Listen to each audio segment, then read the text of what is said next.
God can use your circumstances for his glory. You may be facing some type of hardship right now, whether it's relationship, whether it's emotional, physical pain, or whatever you're facing. God can use that. In John chapter 9, it says, as he was passing by, he saw a man blind from birth. His disciples asked him, Rabbi, who sinned, this man or his parents, that he was born blind? Neither this man nor his parents sinned. Jesus answered, this came about so that God's works might be displayed in him. But no, I'm not done yet. So in John chapter 9, verse 6, Jesus continues, after he said these things, he spit on the ground and made some mud from the saliva and spread the mud on the blind man's eyes.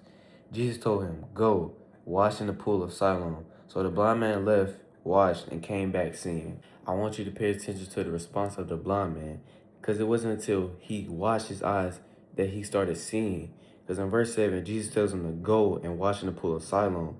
And he says, so he left, washed, and came back seeing. So in the scripture, Jesus states that it wasn't because the man sinned or nothing like that, but it was because that God's powers was going to be perfected in this man's weakness. You have to focus on him and trust in him through the storm, through your pain, through whatever suffering you may be facing. In 2 Corinthians chapter 12, verse 7 through 10, Paul talks about a thorn in his flesh. He says, a thorn in the flesh was given to me, a messenger of Satan to torment me so that I will not exalt myself. Concerning this, I plead with the Lord 3 times that will leave me.